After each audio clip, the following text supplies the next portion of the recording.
காசா. காசாவோட பிரச்சனைய ஒரு வழியா தீக்கலாம் அப்படிங்கிற முடிவுக்கு அமெரிக்கா வந்திருக்கிறாங்க அப்படிங்கிறத வரக்கூடிய ஸ்டேட்மெண்ட், ட்ரம்ப் அவர்களோட ஸ்டேட்மெண்ட்ல இருந்து புரிஞ்சுக்க முடியுது. என்னன்னா, அனௌன்ஸ் பண்ணிக்கிறார் வழக்கம் போல அவரோட சோசியல் மீடியா, அவர் தனியா வச்சுக்கிறார் இல்லையா ட்ரூத், எப்பவும் அதுலயே முடிச்சிடறாரு போல இருக்குது. கட்ட பஞ்சாயத்துல எல்லாம் ட்ரூத்லவா பாத்துக்கலாம் அப்படிங்கிறது போல, யார் எங்க சண்டை நடந்தாலும் ட்ரூத்துக்கு வா பாத்துக்கலாம் அப்படிங்கிறது போல அதுலயே வச்சு பேசி முடிச்சிடறாரு போல தெரியுது. இந்த படத்துல எல்லாம் பார்த்திருப்போம், அதெல்லாம் ரியலிஸ்டிக்கா அப்படியே நடக்குது. அது அந்த போஸ்ட் பார்க்கும்போது நம்மளால புரிஞ்சுக்க முடியுது. என்னன்னா, அதாவது நல்ல விதமா நல்லவங்க இருப்பாங்க இல்லையா, அவங்க தேவ தூதர்கள் அமெரிக்கானாலே. ஸோ அப்படி சொல்ல வரேன் நான், புரிஞ்சுங்களா? அது அவர் என்ன சொல்லிக்கிறார் அப்படின்னா, அனௌன்ஸ் பண்ணிக்கிறார். ரெப்ரசன்டேட்டிவ்ஸ்லாம் இருக்கிறாங்க இல்லையா, அவங்களெல்லாம் கூப்பிட்டு உட்கார வச்சு நான் பேசினேன், ப்ரொடக்டிவா இருந்தது. அதாவது பேசினது இவருக்கு ஏற்ற மாதிரி இருந்திருக்குது, அதான் ப்ரொடக்டிவா இருந்திருக்குது. ஸோ அப்படி ப்ரொடக்டிவா இருந்தால இஸ்ரேலோட அஃபீஷியல்ஸ் அதில் இருந்துக்கிறாங்க, அவங்க கிட்ட நாங்கள் பேசிக்கிறோம். பேசினதுல ஒரு அக்ரிமெண்ட், ஒரு ஒப்பந்தத்துக்கு வந்து பாத்தீங்கன்னா வந்திருக்கிறாங்க. இந்த ஒப்பந்தத்துல 60 நாளைக்கு வந்து பாத்தீங்கன்னா போர் நிறுத்த ஒப்பந்தம். இஸ்ரேல் காசாக்குள்ள தாக்க மாட்டாங்க, எப்படிங்க இந்த லெபனானுக்குள்ள பண்ற மாதிரியா அப்படிங்கிற கேள்வி இருக்கு. அது ஒரு சைடு ஓகே. பட் ஆனா 60 நாளைக்கு வந்து பாத்தீங்கன்னா எந்த ஒரு தாக்குதலும் போரும் வந்து பாத்தீங்கன்னா காசாக்குள்ள பண்ணக்கூடாது இஸ்ரேல் தரப்புல இருந்து. இதுக்கு வந்து பாத்தீங்கன்னா ரெப்ரசன்டேட்டிவ்ஸ் சொன்னார் இல்லையா, சும்மா அமெரிக்கா இஸ்ரேல உட்காந்து பேசி முடிவு வச்சாங்க, அது வேற மாதிரி ஆகி போயிடும். ஸோ அதனால கத்தார்ல இருந்து வாங்க, எஜிப்ட்ல இருந்து வாங்க அப்படிங்கிற ரெப்ரசன்டேட்டிவ் கூப்பிட்டு உட்கார வச்சு ஃபைனலா ஒரு மீட்டிங் போட்டுக்கிறாங்க. ஒரு ப்ரொபோசலை வந்து பாத்தீங்கன்னா பேசி முடிவுகள் எடுத்து கொடுத்துக்கிறாங்க. இப்ப எஜிப்தும் கத்தரும் வந்து பாத்தீங்கன்னா ஹமாஸை கூப்பிட்டு வச்சு பேசுவாங்க. ஏங்க, ஹமாஸுக்கு ஈரானுக்கும் பிரச்சனையா இருக்குன்னா ஈரான் எல்லாம் கூப்பிட்டு வச்சு பேசுங்க, எதுக்குங்க கத்தரை கூப்பிட்டு வச்சு பேசிக்கிறீங்க? ஏன்னா வரக்கூடிய செய்திகளை ஈரான் பண்றாங்க அப்படிங்கிறதோட சொன்னாங்க. ஈரானுக்கு ஹமாஸுக்கு சம்பந்தமே இல்லையப்பா அப்படிங்கிற பலரும் சொல்லிட்டு இருந்தாலும் இது போல ஸ்டேட்மெண்ட் வச்சு புரிஞ்சுக்க முடியுது. பட் இருந்தாலும் ஹமாஸ் இஸ்ரேலுக்குள்ள பிரச்சனை வந்ததுன்னா ஏங்க நீங்க போய் ஈரான் அடிக்கிறீங்க அப்படின்னா, இங்க பிரச்சனையாச்சும் அங்க போய் அடிக்கணும் அப்படிங்கிறது போல ஒரு ஸ்டேட்மெண்ட் வருது இல்லையா. இது காரணம் ஈரான் தானே, அவங்கள தானே மிக முக்கியமா கூப்பிட்டு உட்கார வச்சு பேசி எல்லாம் முடிவு கொண்டு வரணும். இது என்ன இப்படி இருக்குது அப்படின்ற ஒரு கேள்வி இருக்கு. ஒரே குழப்பமா தான் இருக்கும். நம்ம பல தடவை சேனல்ல வந்து பாத்தீங்கன்னா யாரு ஃபண்டிங் கொடுக்குறா, எங்க கத்தர்ல தான் வந்து பாத்தீங்கன்னா அமெரிக்காவோட சென்ட்ரல் கமாண்டோட ஹெட் குவார்டர்ஸே இருக்கு. அதே கத்தர்ல தான் வந்து பண்ணா ஹமாஸோட மிக முக்கியமான நபர்கள்லாம் இருக்கிறாங்க, அங்கதான் அடைக்கலம் போறாங்கன்னு பல விஷயங்கள் பாக்குறேன். எப்படிங்க அப்படிங்கிற ஒரு கேள்வி இருக்கு. பட் ஆனால் அப்படித்தான். இப்ப நம்ம விஷயத்துக்குள்ள நேரா வர ஆரம்பிச்சிடும். ஸோ இதுக்கப்புறம் கத்தார் வந்து பாத்தீங்கன்னா அந்த டீலை கொண்டு போய் ஹமாஸுக்கு கொடுப்பாங்க, ஒத்துக்கிட்டு தான் ஆகணும். அப்படி இல்லைன்னா இதை விட இன்னும் மோசமா தான் இந்த டீல் இருக்க போதும் அவங்களுக்கு. ஸோ அதுக்கு இதுவே நல்லா இருக்குது, இதுவே ஒத்துக்கலாம் அப்படிங்கிற வந்து ட்ரம்ப் அவர்கள் தரப்பு இந்த போஸ்ட்ல இருக்கு. அடுத்த கட்ட பஞ்சாயத்து வந்து பாத்தீங்கன்னா யாரு கூடனா ஜப்பானோட வச்சுக்கிறாரு. இத்தனை நாள் அங்க கண்ணை காணுமே அப்படிங்கிற ஜப்பானோட கரன்சிங்கிறது பெருமளவுல ஸ்ட்ராங்கா இருக்கு இல்லையா, அது அந்த ஒரு காரணத்தினால இப்ப திரும்பி வந்து பாத்தீங்கன்னா இப்ப கட்டது வரைக்கும் கட்டஞ்சேரியில அந்த சைடு திரும்பி இருக்குது கேமராவோட போக்கஸ் லைட். இப்ப ஜப்பான் மேல எனக்கு பெரும் மரியாதை இருந்தது, அதிக அளவுல ரெஸ்பெக்ட் இருந்துச்சு. ஆனா ஜப்பான் அதை காப்பாத்துறாங்களா? ஜப்பான்ங்கிறது ஸ்பாயிலான ஒரு நாடு. ஆமா, இவங்கதான் கொண்டு போய் அணு ஆயுதம் போட்டாங்க, ஸ்பாயில் தான் ஆகும் அப்படிங்கிற சில அனலிஸ்ட் தரப்பு இருந்து கருத்துக்கள். இதுக்கு கவுண்டர் பேச பேச கவுண்டர் வருதுங்க. பட் என்ன பண்றது, நம்ம செய்தியை மட்டும் பார்ப்போம். இப்போ அது ஸ்பாயிலான நாடு, அவங்க கிட்ட அரிசியே இல்ல, அந்த அளவுக்கு ஷார்டேஜ் இருக்கு. அணு ஆயுதம் போட்டு அப்படித்தான் இருக்கும். அது கவுண்டர் கீழே வந்து பாத்தீங்கன்னா இது போல அந்நிய சக்திகள் இது போல வந்து பாத்தீங்கன்னா கமெண்ட் செக்ஷன்ல டைப் பண்றாங்க. நீங்க யாரும் நம்பிடாதீங்க, இதுக்கான காரணம் ஜப்பான் அரசாங்கம் தான், மோசமான அரசாங்கம், அதனால ரைஸ் ஷார்டேஜ் ஆயிருக்கு.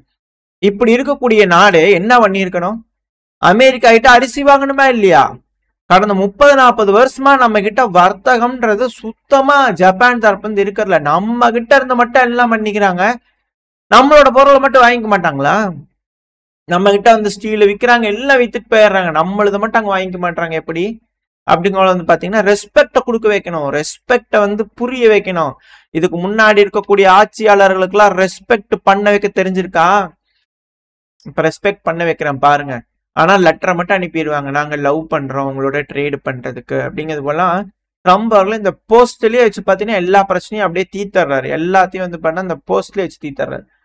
ஸோ இப்ப அடுத்த ஜப்பானுக்கு வந்து பண்ண ஆரம்பிச்சுக்கிறாரு. எந்த மாதிரியான ட்ரேட் டீல் ஜப்பானோட ஸ்ட்ரைக் ஆக போகுதுன்றது பார்த்தலாம். ஏன் இந்த டாரிஃப் பிளான் அப்படிங்கிறத ட்ரம்ப் அவர்கள் கொண்டு வராரு, இதனால உள்நாட்டில் இருக்கக்கூடிய மக்கள் பாதிப்படைவாங்கல்ல அப்படிங்கிறத கேட்டா அந்தந்த நாடுகள் இருக்கிறவங்களோட எக்கனாமி ஸ்பாயில் ஆக ஆரம்பிக்கும். அது மட்டும் இல்லாம அமெரிக்கா தன்னோட இணைக்கிறதுக்கான வேலைகள்ல இறங்குறாங்க. இது போல டாரிஃப் போடுறத நான் போட்டுறேன்னு மிரட்டி எக்கனாமிக்கல் டீல போட வைக்கிறாங்க இல்லையா. ஸோ அப்படி டீல் போடுறதுனால அந்தந்த நாடுகள்லாம் வந்து பாத்தீங்கன்னா அமெரிக்காவோட இணைக்கிறாரு. அப்படி இணைக்கும் போது டாலரோட பரிவர்த்தனைகள்ன்றது இருக்கத்தான் செய்யும். அதாவது ரஷ்யா பேஸ்டு, ரஷ்யா பேக்டு இந்த பிரிக்ஸ் நாடுகள் வந்து பாத்தீங்கன்னா அமெரிக்காவோட டாலரை அவாய்ட் பண்றதுக்கான செயல்களை செய்யறாங்க. இப்ப மற்ற நாடுகள்லாம் அமெரிக்காவோட இணையணும்னா அமெரிக்காவோட டாலரை யூஸ் பண்ணி தான் தீரணும். அப்படி யூஸ் பண்ண வைக்கணுன்றதுக்காக இது போல மிரட்டல்கள், உருட்டல்கள், டாரிஃப்கள் இது போல விஷயங்கள்லாம் இருக்கு. அவ்வளோ சீக்கிரத்துல அவாய்ட் பண்ணிட முடியாது, நாடு கொலாப்ஸ் ஆயிரும், ஸ்தம்பிச்சு போயிடும் அப்படிங்கிறது போல விஷயங்கள் வந்து பாத்தீங்கன்னா இந்த மிரட்டல்கள்ல ட்ரம்ப் அவர்களோட டாரிஃப்ல இருந்து வருதுன்னு சில அனலிஸ்டர் வந்து கருத்துகள் இருக்கு. நீங்களே அனலைஸ் பண்ணி என்ன எதுங்கிறது பார்த்து முடிவெடுத்துப்பீங்க அப்படிங்கிறது போல நம்புறேன். அடுத்தது இது போல மற்ற நாடுகளை வந்து உருட்டலாம் மிரட்டலாம். இப்போ உள்நாட்டிலேயே வந்து பண்ண ஏகப்பட்ட சிக்கல்கள் இருக்கு. உள்கட்சியிலேயே ஏகப்பட்ட உரசல்கள்லாம் வந்துடுமா அப்படின்ற கேள்விகள் இருக்கு. ஏன்னா செனட்ல வந்து பாத்தீங்கன்னா பாஸ் பண்ணிட்டாங்க அந்த பில்ல. ஒன் பிக் பியூட்டிஃபுல் பில் அப்படிங்கிறதோட ட்ரம்ப் அவர்கள் ஆசையா இருந்தார் இல்லையா, அதை வந்து பாஸ் பண்ணிட்டாங்க. அதுவும் 50% தான் வந்திருக்கு. இப்ப டை பிரேக்கிங் ஓட்டு போடணும். அப்படி இருக்கும்போது ஜேடி வான்ஸ் அவர்கள் வைஸ் பிரசிடென்ட் வந்து பண்ணா ட்ரம்ப் அவர்கள் சொல்றாரு இல்லையா பிக் பியூட்டிஃபுல் பில், அதுக்கு நான் ஆதரவு கொடுக்குறேன் அப்படிங்கிறவங்கள 51 அவர் போடுறதுனால 1% மாறிடுச்சு இல்லையா. ஸோ அதனால அந்த பில்ல ரொம்ப டிராமட்டிக்கலா வந்து பாத்தீங்கன்னா கடைசியில கொண்டு போய் ஒரு வழியா திருப்பி ஓட்டெடுப்பு வச்சு நடத்தி காட்டிட்டாங்களே ரிபப்ளிகன்ஸ் அப்படிங்கிற பண்ண சொல்லப்பட்டது. ஸோ அந்த பில்லு வந்து பார்த்தீங்கன்னா ப்ராசஸ் ஆயிடுச்சு. இதுக்கு முன்னாடி தான் வந்து பார்த்தீங்கன்னா எலான் மஸ்க் அவர்கள் மிரட்டி இருந்தார், இந்த பில்லு மட்டும் ப்ராசஸ் ஆகட்டும், அமெரிக்கால புது பார்ட்டி வரணும், அது என்ன ரிபப்ளிக் டெமோக்ராட்டிக்னு இவங்க எல்லாம் ஒரே மாதிரி இருக்காங்க, அதனால மக்களோட வாய்ஸ் எடுத்து சொல்ற மாதிரி ஒரு பார்ட்டியை உருவாக்கணும் அமெரிக்கால அப்படிங்கிறது போல எலான் மஸ்க் அவர்கள் தரப்பு இந்த திரும்பவும் இந்த பில்லுக்காக இருதரப்புலையும் முட்டல்களும் மோதல்களும் வர ஆரம்பிச்சிருக்கு. அது எலான் மஸ்க் அவர்கள் சொல்றது என்னன்னா ஒரு பார்ட்டி வரணும், அது தன்னிச்சையா செயல்படணும், மக்களோட உண்மையான வாய்ஸ் சொல்றதுக்கு வேணும் அப்படிங்கிறதோட சொல்லியிருக்கிறாரு. இந்த புது கட்சி கான்செப்ட் அப்படி வர்றதுனால திரும்பவும் ட்ரம்ப் அவர்கள் தரப்பு வந்து இதுக்கான எக்ஸ்பிளனேஷன் கொடுக்க வந்திருக்காரு. எலான் மஸ்க் அவர்களுக்கு முன்னாடியே தெரியுங்க, அவர் எனக்கு சப்போர்ட் பண்ணும் போதுக்குல இருந்தே தெரியுங்க, கண்டிப்பா நான் வந்து பாத்தீங்கன்னா இவி கார்களுக்குலாம் ஆதரவு தர மாட்டேன், அது இவி கார்கள்லாம் நல்லதுதான், ஆனா அதுக்கான சப்சிடி எல்லாரும் மேண்டேட்டரியா ஒரு கார் வாங்கணும்னு சொல்றது தப்பு தானே, அதுக்கான சப்சிடி எல்லாம் கட் ஆகும், எதுக்காக தரணும், இதெல்லாம் தந்தோம்னா எலக்ட்ரிக் கார்கள் சேல் ஆகணும்ன்ற அந்த மோட்டிவேஷனை ஏன் பண்ணணும். இப்ப நம்ம அதை ஸ்டாப் பண்றோம் அப்படின்னா அவருக்கு சேல் ஆகாது, அதனால அவர் வந்து பண்ணிட்டு இருக்கிறாரு, அவரோட சுயநலத்துக்காக அவர் பண்றாரு அப்படிங்கிறத சொல்லாம இந்த விஷயத்த வச்சு பாத்தீங்கன்னா அவர் சொல்லிக்கிறாரு. அதாவது அந்த காருக்காக நம்ம வந்து ஏன் ஃபோர்ஸ் பண்ணி எல்லாத்தையும் வாங்க வச்சு எல்லாத்துக்கும் நம்ம அதுக்கு பணம் செலவு பண்ணிட்டு இருக்கணும், அதெல்லாம் வேஸ்ட் அப்படிங்கிற பண்ணா இவர் தரப்பு இருக்கு. ஏன்னா ஒன்ஸ் இந்த சப்சிடி எல்லாம் இல்லைன்னா இந்த எலக்ட்ரிக்கல் கார் அப்படிங்கிற நோக்கி யாரும் போக மாட்டாங்க இல்லையா. ஸோ அதுதான் பாவம், எலான் மஸ்க் அவர்கள் கார் நல்லா இருக்குன்னு சொல்லிட்டு நிறைய பேர் இந்த டெஸ்லா கார்லாம் வாங்கியிருக்கிறாங்க. இந்த கம்பெனி இழுத்து மூடிட்டு போயிடுச்சு தான், வாங்கினவங்களோட நிலைமையெல்லாம் என்ன ஆகுமோ தெரியலையே. பாவம் நிறைய பேர் காசு கொடுத்து வேற அந்த காரை நம்பி வாங்கியிருப்பாங்களே, அந்த காரை சேலானதானே சர்வீஸ் இருக்கும். ஏன்னா எல்லாமே எலக்ட்ரிக் பார்ட்ஸ் எல்லாம் ஆட்டோமேட்டிக்கா இருக்குது, அப்டேட்ல ஒண்ணும் இல்லைன்னா அது ஆட்டோமேட்டிக் கார் வேற கொண்டு போய் ஒரு மூலையில் நிப்பாட்டி வச்சு பூஜை பண்றதுக்காக வச்சுக்க வேண்டியது அந்த காரை இல்லையா. ஸோ அது வாங்கினவங்களோட நிலைமையை நினைச்சாதான் கொஞ்சம் கஷ்டமா இருக்கு. இதுல நம்ம நாட்டுல வேற ஃபேக்டரி ஓப்பன் பண்ணிட்டு அழுத்தங்கள்லாம் அது தனியா வந்துட்டு இருந்தது. நல்ல வேலை நம்ம நாட்டுல ஓப்பனும் பண்ணல, யாரும் வாங்கல. சரி அது ஓகே. இதனால மிக பெருமளவுல உள்நாட்டுக்குள்ளேயே கலவரங்கள் வருது எலான் மஸ்க் அவர்களுக்கும் இவங்களுக்கும். சரி, அது பல விஷயங்கள் அவர் சொல்லிக்கிறாரு. இதுல மிக முக்கியமான விஷயம் என்னன்னா சீனாவை அவங்க டைரக்டா அடிக்கிறாங்க. ஏன்னா சீனா இந்த எலக்ட்ரிக்கல் கார்ல வேற லெவல்ல அட்வான்ஸ் ஆகி போயிட்டாங்க. அவங்களோட காரு காம்பீட் பண்ணவே முடியல, அவங்களோட காரோட அமெரிக்கானால காம்பீட் பண்ணவே முடியல, யூரோப்னால காம்பீட் பண்ணவே முடியல. அந்த அளவுக்கு டெக்னாலஜிக்கலி அவங்க வந்து அட்வான்ஸ் ஆகி போயிட்டு இருக்காங்க சைனாவை பொறுத்த வரைக்கும். இப்ப இது போல சப்சிடி எல்லாம் இல்லை அப்படிங்கும் போது டாரிஃபும் வந்து பாத்தீங்கன்னா அதிக அளவுல சைனாவோட கார்களுக்கு இருக்கும் போது யாருமே சீனாவோட கார்களை விரும்பி வாங்க மாட்டாங்க. சீனாவோட பொருளாதாரம் அப்படிங்கிறது இந்த கார் பேஸ் பண்ணி இருக்கிறது ரொம்ப அதிக அளவில் வந்து பண்ண பின்னடைவை சந்திக்கும். இதுதான் வந்து பாத்தீங்கன்னா அமெரிக்க தரப்பு வந்து ப்ரொமோட் பண்ணிட்டு இருக்காங்க. ஸோ இது போல அதிக அளவுல கார் சேல் ஆகலைன்னா இந்த இவி கார்கள், எலக்ட்ரானிக் கார்கள், இந்த பேட்டரி கார்கள்லாம் ஆட்டோமேட்டிக்கா டவுன் ஆக ஆரம்பிச்சிடும். ஸோ இதெல்லாம் இருக்கக்கூடிய விஷயம். இதுல எலான் மஸ்க் அவர்களோட தகுதி தராதரம் என்ன அப்படிங்கறத காட்டுவாங்க அப்படின்னு சொல்லுவாங்க இல்லையா, அதை ட்ரம்ப் அவர்களோட போஸ்ட்லயே இருக்கு. இந்த ஒன்ஸ் வந்து நான் வந்து இந்த பில்லை பாஸ் பண்ணிட்டேன் அப்படின்னா எலான் மஸ்க் அவர்களுக்கு வந்து பாத்தீங்கன்னா இந்த சப்சிடி எல்லாம் போகல அப்படின்னா திரும்பி சவுத் ஆப்பிரிக்காக்கே போயிட வேண்டியதுதான். ராக்கெட்டு லான்ச்சு சேட்டலைட்லாம் அவரால் ஒன்றும் பண்ண முடியாது, எலக்ட்ரிக் கார்லாம் இருக்காது, அதனால அவர் சவுத் ஆப்பிரிக்காக்கே போயிட வேண்டியதான். அப்படிங்கிறது போல அவர் தரப்புலேருந்து வரக்கூடிய விஷயம், அதாவது அமெரிக்காவுக்கு நீங்க போகலாம், செட்டில் ஆகலாம், எல்லாம் பண்ணலாம், என்னதான் இருந்தாலும் நீங்க வேற ஒரு நபர் தான். நீங்க அமெரிக்காக்காக கடுமையா உழைக்கலாம், உழைச்சு பெரிய நாடா மாத்தலாம், என்ன வேணா செய்யலாம். நீங்க உங்களோட குழந்தை அங்க பிறக்கும், அது அமெரிக்கன் சிட்டிசன் தான், இருந்தாலும் அந்த குழந்தை அமெரிக்கனா இருக்க முடியாது. அது இந்த ஸ்டேட்மெண்ட்ல இருந்து இவர் போடக்கூடிய போஸ்ட்ல இருந்து புரியுதுன்னு பலரும் கொந்தளிச்சுக்கிட்டு இருக்காங்க. இது உண்மையா இல்லையான்றத கமெண்ட் செக்ஷன்ல சொல்லுங்க. It's okay. ஓரளவுக்கு ட்ரம்ப் அவர்களை பத்தி பார்த்தாச்சு, இதெல்லாம் தெரிஞ்ச விஷயம் தான். அது மட்டும் இல்லாம இதெல்லாம் செஞ்சாதான் நாட்டுக்கு நல்லதுன்னு வேற அவர் சொல்லிக்கிறார். ஆமா, செஞ்சா நல்லதுதான், அதுல எந்த மாற்றம் இல்லை. சரி, ஓகே. இப்ப நம்ம அடுத்த செய்திக்கு போக ஆரம்பிக்கலாம். அதாவது இந்த தைவான் இருக்கிறாங்க இல்லையா, இப்போ அவங்க தரப்பு ஏன்னா இப்போ ஃபோக்கஸ் எல்லாம் வந்து பார்த்தீங்கன்னா இந்த இந்தோ பசிபிக் ரீஜன்ல வந்துருச்சு. நம்மளோட ஃபாரின் மினிஸ்டர்ஸ்லாம் வந்து பார்த்தீங்கன்னா இந்த குவாட் ஃபாரின் மினிஸ்டர்ஸ்லாம் மீட் பண்ணி பேசிக்கிறாங்க, அது தனியாக ஓடிட்டு இருக்குது. இப்போ சைனால வந்து பார்த்தீங்கன்னா பிரச்சனைகள் பெருசாயிட்டு இருக்கு, சைனா எதுக்கோ ரெடி ஆயிட்டு இருக்கிறாங்கிறது போல இருக்கு. அதுக்கான செய்திகள் இருக்கு, பின்னாடி பார்க்க ஆரம்பிக்கலாம். ஆனா இந்த தைவான் பக்கத்துல இருக்கிறாங்க இல்லையா, அந்த இடத்துல அடிக்கடி இந்த சீனா வந்து எட்டி பார்த்துட்டு போறதுனால தைவான் வந்து ஒரு மிகப்பெரிய ஒரு ட்ரில்லை வந்து அனௌன்ஸ் பண்ணிக்கிறாங்க. 41வது எடிசன் ஹான்குவாங் எக்ஸசைஸ் அப்படிங்கலாம் சொல்றாங்க. இது ஒரு லார்ஜஸ்ட் எவர் அப்படிங்கிறாங்க. இந்த எக்ஸசைஸ்னு சொன்னாலே எல்லாத்துக்கும் பயமா இருக்கு. ட்ரில்லு பண்றேன்னு சொல்லிட்டு போய் இன்னொரு நாட்டுக்குள்ள உட்காந்துருவாங்களா அப்படிங்கிற கேள்வி இருக்கு. அடுத்த வாரத்துல இது தொடங்க போகுது அப்படிங்கிற தைவான் தரப்புன்னு சொல்லிக்கிறாங்க. ஒரு மாபெரும் பிரச்சனைக்கு எல்லாரும் ரெடி ஆயிட்டு இருக்கிறாங்க, சைனா தைவான் அப்படிங்கிறது மட்டும் புரியுது. இது என்னன்னா பிலிப்பைன்ஸோட டிஃபென்ஸ் மினிஸ்டர் கில்பர்ட் தியோடார் அவர்கள் இருக்காரு இல்லையா, அவர் தரப்பு இருந்து வரக்கூடிய statement. Taiwan military drill, largest military ட்ரில்லுக்கு தயாராகிறாங்க. அடுத்து பிலிப்பைன்ஸ் என்ன சொல்றாங்கன்னா, நம்ம நாட்டுல வந்து பாத்தீங்கன்னா நேவி 2 அணியா பிரிஞ்சிருக்காங்க. அதாவது ஈஸ்ட் சவுத், இந்த சவுத் சைனா சி இந்த 2 தேட்டரையும் வந்து பாத்தீங்கன்னா மெர்ஜ் பண்ணிடலாமா? அப்படி மெர்ஜ் பண்ணிட்டோம்னா என்ன நடக்கும்? ஒரு அணியா இருந்து இந்த பிரச்சனை ஏத்து சண்டை பிடிக்கிறதுக்கு அவங்க பெரிய அணியா இருப்பாங்க. ஏன்னா ஒரு தேட்டரா மெர்ஜ் பண்ணிட்டோம், east and south China sea இருக்குல்லையா, அதை கட்டுப்படுத்துறதுக்கு ஒரே தேட்டரா பண்ணிட்டோம்னா ரொம்ப ஈஸியா இருக்கும். ரெண்டாவது இதை வந்து பாத்தீங்கன்னா ஜப்பானோட டிஃபென்ஸ் மினிஸ்டர் இருக்கிறார்ல, அவரு தரப்புல இருந்தே வந்து பாத்தீங்கன்னா இதை வந்து மேற்கோள் காமிச்சிருந்தாரு ஹெக்ஸத் அவர்கள்கிட்ட. ஸோ அதையவே நம்ம பின்பற்றலாமா அப்படிங்கிற சொல்லிக்கிறார். ஜப்பானோட டிஃபென்ஸ் மினிஸ்டரான நக்தானி அவர்கள் வந்து பாத்தீங்கன்னா இது போல சொல்லியிருந்தாங்க. முன்னாடி வந்து அவங்க கிட்ட இருக்கக்கூடிய நேவல் தேட்டர்ஸை ஒரு சேர இணைச்சிட்டாங்க அப்படின்னா இந்த இடத்துல ஒருவேளை சிக்கல் ஆகுது, சீனா ஏதாவது தவறான முடிவுகள் எடுக்கிறாங்கன்னா, அக்ரஷன் காட்டுறாங்கன்னா, உங்களை ஒரு சேர இணைஞ்சு எல்லாம் செயல் பண்ணலாம் இல்லையா. ஸோ அதுக்காக வந்து பார்த்தீங்கன்னா இப்போ பிலிப்பைன்ஸ் தரப்பு வந்து திரும்ப அந்த ப்ரொப்போசல் வச்சிருக்காங்க. அமெரிக்கா என்ன மாதிரியான முடிவுகள் எடுக்க போறாங்க, பிலிப்பைன்ஸ் இங்கே குடிக்கிற நேவல்லாம், ஜப்பானோட நேவல், சவுத் கொரியாவோட நேவல்ஸ்லாம் எந்த அளவுக்கு இந்த இடத்துல இணைஞ்சு செயல்பட போறாங்க அப்படிங்கிறது பார்த்தலாம். சரி, ட்ரில்லுங்கிறது வந்து பார்த்தீங்கன்னா பிலிப்பைன்ஸ், தைவானு இவங்களாடான்னு பார்த்தீங்கன்னா அடுத்தது அமெரிக்கா. இந்த கோல்டு வாரோட எரா இருக்கு இல்லையா, ஸோ அதுக்கே வந்து பாத்தீங்கன்னா திரும்பவும் இந்த உலகம் டைம் டிராவல் பண்ணி ரிவர்ஸ்ல போகுது. ரெஃப்ரோ பேக் அப்படிங்கிறது போல ஒரு பேக்ட், ஒரு ட்ரில்லோட பேர் நார்மலா வைப்பாங்க இல்லையா, அது போல. ஸோ இப்போ அந்த ட்ரில்லில் என்னன்னா இந்தோ பசிபிக் பிராந்தியத்துல ஒரு மிகப்பெரிய ட்ரில், லார்ஜஸ்ட் எவர் ஏர்ஃபோர்ஸ் எக்ஸசைஸ் வந்து பாத்தீங்கன்னா கண்டக்ட் பண்ண போறோம். அது இந்த ஜூலை மாசம், இந்த மாசத்தோட நடுவுல வந்து பாத்தீங்கன்னா இது தொடங்கும் அப்படிங்கிற சொல்லப்பட்டு வருது. எக்ஸ்பெக்ட் பண்றதே வந்து பாத்தீங்கன்னா 300 ஏர்கிராஃப்டுக்கு மேல இதுல பார்ட்டிசிபேட் பண்ணோம் அப்படிங்கிறாங்க.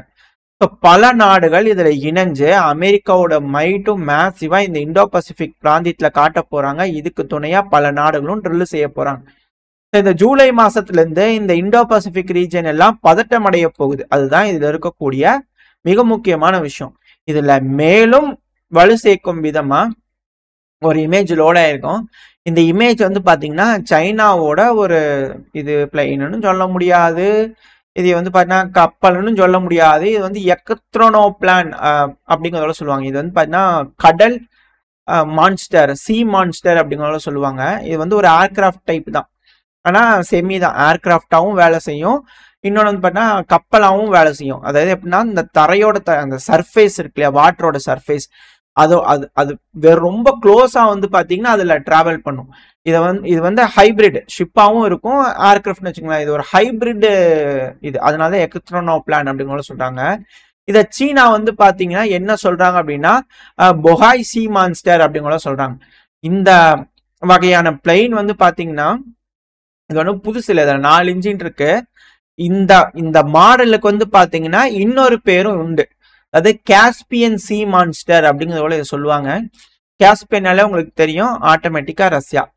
ரஷ்யா வந்து பாத்தீங்கன்னா இது போல ஒரு கடல் அசுரனை வந்து பாத்தீங்கன்னா உருவாக்கி வச்சிருந்தாங்க. அதிகமான நபர்களை ஒரு இடத்துல இருந்து இன்னொரு இடத்துக்கு கொண்டு போய் சேர்த்தணும் அப்படின்னா இது போல விமானங்களை யூஸ் பண்ணி பண்ணலாம்.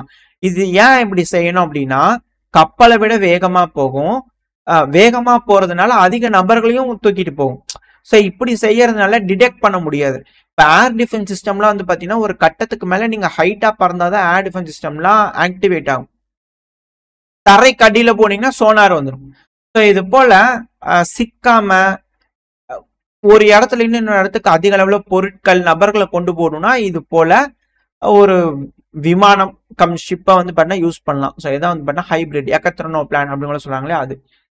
ஸோ இந்த சி மான்ஸ்டரை வந்து பாத்தீங்கன்னா சீனா அவங்களோட வெர்ஷன்ல வந்து பார்த்தா ஹை ஸ்பீடு வெர்ஷன்ல இதை மாடிஃபை பண்ணிக்கிறாங்க அப்படின்னு சொல்றாங்க. அது இதை வச்சே இமேஜை வச்சே வந்து பார்த்தா அவங்க கால்குலேட் பண்ணி சொல்லிட்டு இருக்காங்க. இந்த டைவான் ஸ்ட்ரைட்ல குறைஞ்சது 300 நாட்டு வேகத்துல இந்த ஷிப்னால போக முடியும். அப்படி 300 நாட்டு வேகத்துல போறாங்கன்னா குறைஞ்சது 100 இருந்து 150 நபர்கள் கிட்ட ஒரு ஷாட்ல வந்து பாத்தீங்கன்னா இந்த விமானம் ஒரு ஷாட்ல ஒரு விமானம் சொல்ல முடியாது, ஷிப்னு சொல்ல முடியாது. சீனால இருந்து தைவான் ஸ்ட்ரைட்டுக்குள்ள கொண்டு போய் விட்டுற முடியும்.